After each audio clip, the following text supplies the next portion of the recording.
ఓం శ్రీ గురుభ్యో నమః. దుఃఖభూయిష్టమైన మానవ జీవిత గమనానికి పంచాక్షరి మంత్రమైన ఓం నమఃశివాయ అనే శబ్దం తరుణోపాయమని నారాయణ ఉపనిషత్తు చెబుతుంది. సి అనే శబ్దం పాపాలను నశింపచేస్తుంది. వా అనే అక్షరం మోక్షాన్ని ప్రసాదిస్తుంది. అందుకే శివనామస్మరణం సకల శుభకారకం. పరమేశ్వరుడు పలు సందర్భాల్లో తన మూర్తిత్వ అవతార విశేషాన్ని చాటుతూ ఉంటాడు.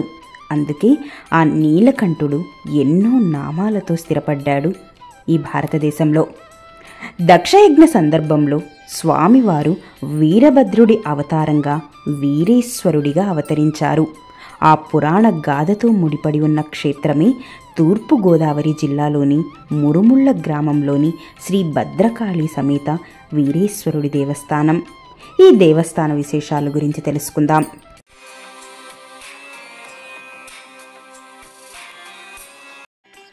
ఈ ఆలయ చరిత్ర ప్రకారం మునిమండలిగా మరియు ముని వాటికగా విరాజిల్లింది ఈ మురమళ్ళ గ్రామం.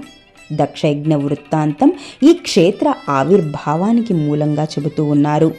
దక్షుడి ఆహ్వానం లేకుండా తండ్రి అనే వాత్సల్యంతో దక్షయజ్ఞానికి అమ్మవారు వెళ్తుంది. అక్కడ అవమానానికి గురై అక్కడి ఆత్మాహుతి చేసుకుంటుంది. విషయం తెలుసుకున్న పరమేశ్వరుడు వీరభద్రుడిగా అరవీర భయంకర రూపంతో ఉద్భవిస్తాడు. దక్షయజ్ఞాన్ని ధ్వంసం చేసి పారేస్తాడు. అనంతరం ముల్లోకాలను గడగడలాడించే వీరేశ్వరుడిగా శాంతింపచేయటం ముక్కోటి దేవతలకు కూడా భారం కావడంతో వారంతా ఆది పరాశక్తిని వేడుకుంటారు. తన ఆంశతో షోడశ కళలతో భద్రకాళి నామంతో ఆది పరాశక్తి ఒక రూపాన్ని సృష్టిస్తుంది. ఆ రూపాన్ని చూసి అగ్ని శిఖలలాగా ప్రజ్వలిస్తున్న స్వామివారు శరభ అంటూ శాంతిస్తాడు.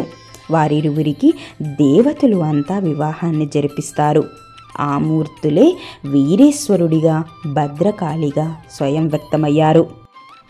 పూజ్యాయ వీరభద్రాయ దక్షయజ్ఞ భగ్నకాయ దుష్టకర్మఛేదితాయ శిష్టరక్షదీక్షితాయ అర్థత్రాణపారాయ అభయహస్తాయ నిత్యకళ్యాణరూపాయ నిగమార్థప్రకాశాయ భుక్తిముక్తిప్రదాతాయ మురుముళ్ళ నివాసాయ శరభాయ వీరేశ్వరాయ మహాభజే.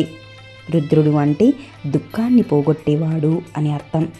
శివుడి గమనం వల్ల జ్ఞానం లభిస్తుంది. ఆ శివుడు పలు రూపాంతాలతో ఈ భారతదేశంలో అణువు తానై ప్రకటితమయ్యాడు. అలాంటి వాటిలో ఒకటి వృద్ధ గోదావరి తీరాన మురుముళ్ళ ప్రాంతంలో కొలువు తీరిన శ్రీ భద్రకాళి సమేత శ్రీ వీరేశ్వర స్వామివారు.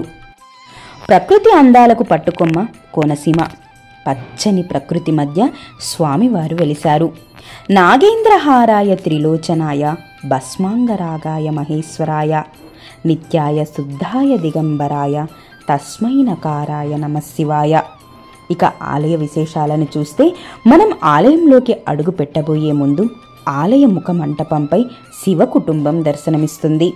ఆలయ ప్రాంగణంలోకి చేరుకోగానే ధ్వజస్తంభం స్వాగతం పలుకుతూ ఉంటుంది.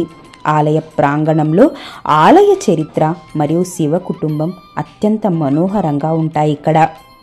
ఇక్కడి ఆలయ వాతావరణం అత్యంత నయనానందకరం. ఆలయ ప్రాంగణంలో నవగ్రహాలు మరియు నరసింహస్వామి ఉపాలయాలు కూడా మనం దర్శించవచ్చు. అలాగే ఆలయం బయట సుబ్రహ్మణ్య స్వామి వారి దేవస్థానం కూడా దర్శించవచ్చు. అలాగే గోశాల కూడా ఉంటుంది. ఇక ఆలయంలో జరిగే పూజా విశేషాల గురించి తెలుసుకుందాం. ఇక ఈ ఆలయంలో ప్రతిరోజు రుద్రాభిషేకాలు మరియు చండీ హోమాలు మరియు స్వామివారి వీరేశ్వర స్వామి మరియు భద్రకాళి సమేత అమ్మవార్లకు కళ్యాణం అత్యంత నయనానందకరంగా చేస్తారు. ముందుగా ప్రత్యేకంగా చెప్పుకోవాల్సింది ఇక్కడ శ్రీ భద్రకాళి సమేత వీరేశ్వర స్వామి కళ్యాణం. ఈ కళ్యాణం చేయిస్తే పెళ్లి కాని వారికి పెళ్లి, సంతానం లేని వారికి సంతానం, ఎవరు కోరుకున్నవి వారు ఈ కోరికలన్నీ తీరుతాయట.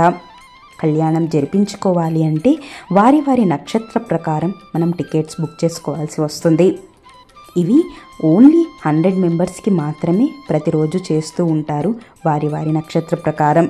వీరేశ్వర స్వామి టెంపుల్.comలోకి వెళ్ళి వారి వారి నక్షత్రాన్ని సెలెక్ట్ చేసుకొని టెంపుల్ స్లాట్ చూపిస్తుంది. లేదు అంటే దేవస్థానానికి డైరెక్ట్గా కాల్ చేసి మనం బుక్ చేసుకోవచ్చు. ఇక కళ్యాణం 6:30కు మొదలై 9:30కి పరిసమాప్తం అవుతుంది. కళ్యాణం మరియు పవళింపు సేవతో కళ్యాణం పరిసమాప్తం అవుతుంది. ఆ తర్వాత అన్నప్రసాదాన్ని కూడా దేవస్థానం వారే అందిస్తున్నారు. కళ్యాణం మాత్రం ఆలయ సిబ్బంది చాలా చక్కగా శ్రద్ధగా చేస్తారండి. ఇక ఎలా వెళ్ళాలో చూద్దాం. హైదరాబాద్ నుంచి అమలాపురంకి ట్రావెల్స్ అయితే చాలానే ఉన్నాయి. మేమైతే redbus.comలో బుక్ చేసుకున్నాము. దాదాపు 25 కిలోమీటర్ల దూరం పడుతుంది. దేవస్థానం దగ్గర మనకు లాకర్సు ఇంకా లాడ్జెస్ అంటే రూమ్స్ కూడా అవైలబుల్లోనే ఉంటాయి. లేదు అంటే అమలాపురంలో లాడ్జెస్ అవైలబుల్లోనే ఉంటాయి. ఇక ఎవరైనా టెంపుల్లో జరిగే పూజల ఇన్ఫర్మేషన్ తెలుసుకోవాలంటే కింద డిస్క్రిప్షన్లో నేను రూట్ మ్యాప్ మరియు వెబ్సైట్ URL కూడా పెట్టాను. ఇది అండి మురుముళ్ళ టెంపుల్ గురించి. ఈ వీడియో కనుక మీకు నచ్చితే లైక్ చేయండి, షేర్ చేయండి, సబ్స్క్రైబ్ చేసుకోవడం మాత్రం మర్చిపోవద్దు. అలాగే మీ విలువైన సజెషన్స్ని క్రింద కామెంట్స్ రూపంలో తెలియజేయండి. Thank you.